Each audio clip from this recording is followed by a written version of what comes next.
yeah, why don't we jump in to CyHi the Prince, who dropped Egot the EP this past week, and CyHi, I guess is an artist that we're aware of pretty much as a Kanye art, like in the Kanye circle, right? Right. But not someone that we really talk about a lot. I think his last like real album was 5 years ago.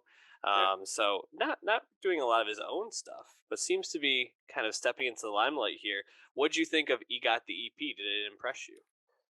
Yeah. I mean, I don't know if I was necessarily impressed, but I wasn't disappointed either. That debut album you referenced, No Dope on Sundays, the long awaited debut album from CyHi back in 2017, kind of the same feeling. It's like, yeah, a lot of the trademarks of his rapping ability when you've heard him has been, yeah, this guy's a really technical guy, punchline heavy, pretty witty, old school rapper. Not too bad. I mean, most people, I think, most famously know him from his few like true features on Kanye projects. So Appalled on Dark Twisted Fantasy, and then probably less famously The Morning on Cruel Summer. Those are like, and then he was on some of the Good Friday songs as well, like Christmas in Harlem.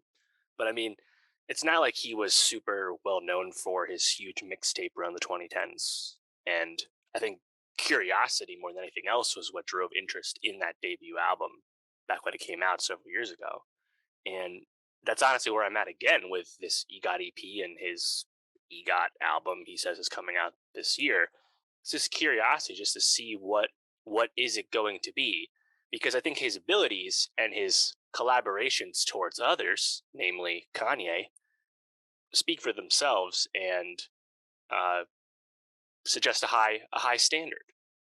But and CyHi, I think, is kind of a bit more than just like someone's ghostwriter or someone's writer who also does their own thing.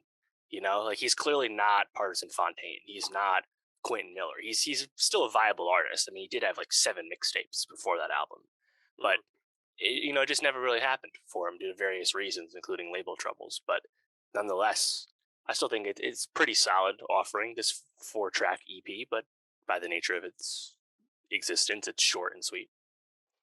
You say short, but when you hear 4 songs, you think maybe it'd be like 10 minutes, 12 minutes, something like that. No, we get full tracks here. This almost feels a bit like a throwback in a sense. I Mm, think that makes sense for how long Sci Hi's been in the game and the era that he comes from. These are fully formed songs, mm, and I actually liked probably 3 of the 4 of them. I think the first 2, Extra and Help Me God, were the clear standouts. mm. Slide I also liked. Tears I was ready to skip through by the end. But overall, I think if we're getting 3 of the 4 really standing out on an EP, that's a good first showing for wetting the whistle for the album to come. Did you have the same feeling?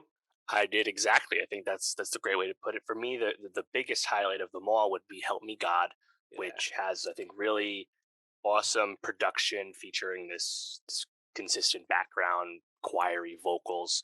But the bars themselves from CyHi, which is why people listen to him, just super punchline heavy. Lots of references. It's just really fun. The Black Kennedy, Jackie O, Grassy Knoll line stood out Mm-hmm. to me. I also at least made my ears perk up. I don't know if it makes sense, but he talked about Jesus dying at 33, but he's not Yeah, the dead. Nipsey So line. is Nipsey Hussle still alive? I was like, hmm, all right, sure. Yeah, it But made me like kind of just look off in the distance, like what? Like, but it at least caught my attention for sure. yeah, and I think just in general, it's a good encapsulation of like what kind of rapper he is. Like if you remember, after Life of Pablo came out, it must have been over a year after it came out. CyHi put out a video of him in his car driving, rapping along to his demo verse of Father Stretched My Hands Part 1. And you Yes. listen to that verse and you're like, maybe that was just a demo or reference.